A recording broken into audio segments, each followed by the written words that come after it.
जोडपणा आणून टाकतात आणि ते नातं तोडून टाकतात, पण असं करायचं नाही.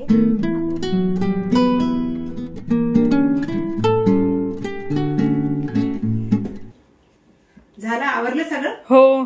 बाई ग, तुम्हाला खूप त्रास झाला. हा नाही नाही, नैवेद्य दाखवू नको. हो घेतलं मी पाणी वगैरे. हो, मी त्यासाठीच फोन केला तुम्हाला, म्हणलं तुम्ही जेवल्या नसतील तर मग जेवायला या.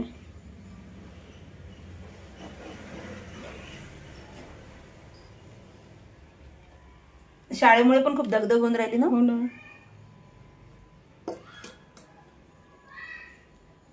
आणली ना मी थोडं. आणले का? हा, कुठं ते त्याच्यावरती.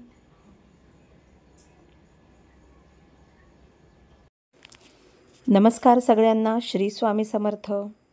कालच्या व्हिडिओमध्ये आपण पाहिलं की आम्ही रात्री 1:30 ते पावणे 2 वाजेपर्यंत जन्माष्टमी साजरी केली आणि माझी तब्येत ठीक नसल्यामुळे, त्याचप्रमाणे 15 ऑगस्टची दगदग, 15 ऑगस्टचे कार्यक्रम, या सगळ्या गोष्टींमुळे आणि यावर्षी झेंडावंदन हे 3 दिवस असल्यामुळे सतत सकाळी शाळेवर जाणं आणि दिवसभर शाळेत थांबणं, यामुळे ज्याप्रमाणे जन्माष्टमीची पूर्वतयारी करायची, ती पूर्वतयारी करायला वेळ मिळाला नव्हता.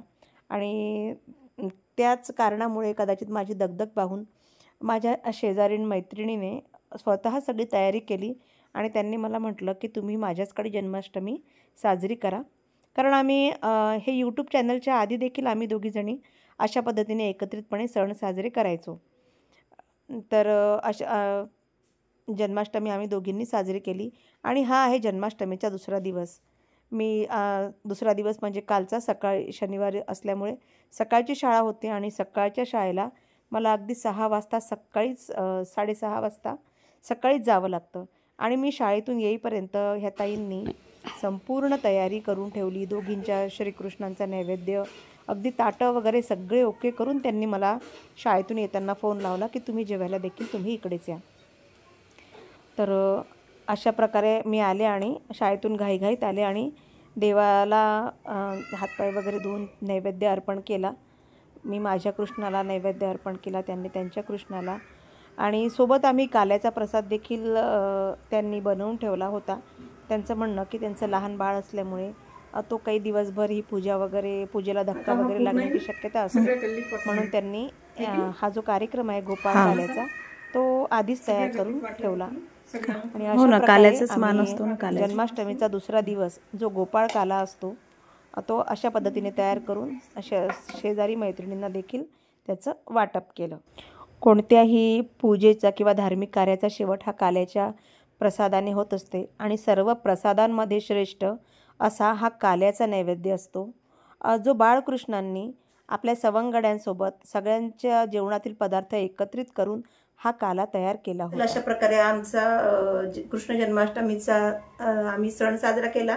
मला तर इतकं टेन्शन आलं होतं, माझ्याकडनं झालं पण नसतं इतकं छान डेकोरेशन हे ते, पण ते म्हणतात ना, खरंच कोणीतरी जीवाभावाची अशी मैत्रीण पाहिजे असते जी आपल्याला अडीअडचणीच्या वेळेस मदत करत असते. तर यांनी आज म्हणजे माझ्या कृष्णासाठी नैवेद्य सुद्धा ताईंनीच बनवला आणि मला फक्त मी शाळेतून येत होते तेव्हा मला त्यांनी कॉल केले की तुम्ही सुद्धा इकडे जेवायला या, नैवेद्य वगैरे सगळं तयार आहे. आणि तुम्हाला दाखवलं मी आता, यातलं मी काहीच केलं नाही. मी आता शाळेतून आले, सकाळी 6:30ला शाळेत गेले होते आणि यांनी सगळं तयार करून ठेवलं.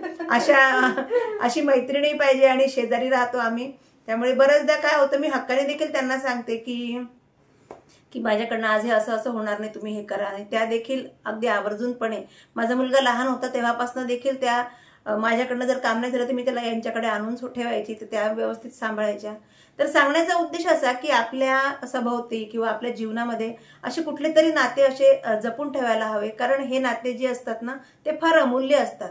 आपण जर विचार केला तर नातलगांपेक्षाही शेजारी जास्त आपल्याला महत्वाचे असतात. कारण आपल्याला जर का अचानकपणे काही आपल्याला जर गरज पडली, काही आपल्यावर एखादं संकट ओढवून आलं किंवा कुठले तरी अर्जंट आपलं काम पडलं, तर नातलग आपल्याकडे येईपर्यंत आपले जे शेजारी असतात ना, तर ते पटकन धावून येत असतात. त्यामुळे मला सगळ्यांनाच या 2 वाक्यामध्ये हेच सांगायचं आहे की आपली जी नाती असतात ना ही छान जोपासून ठेवायला हवी. अगदी लहान सहान गैरसमज किंवा लहान सहान काही गोष्टींमुळे बरेच लोक काय करतात, त्या नात्यामध्ये लगेच ते विजोडपणा आणून टाकतात आणि ते नातं तोडून टाकतात. पण असं करायचं नाही. आपले जे आणि हे जे नाते असतात ना जीवनामध्ये, पैसा संपत्तीपेक्षा नाते कमवायचे असतात आणि तेच मी माझ्या जीवनामध्ये बऱ्यापैकी चांगले कमवले आहे. तुम्हाला दिसतही असतील व्हिडिओच्या माध्यमातून. माझ्या मैत्रिणी म्हणा, माझी ही मैत्रीण म्हणा, कारण की आज इतकं कोणी कोणासाठी करत नसतं.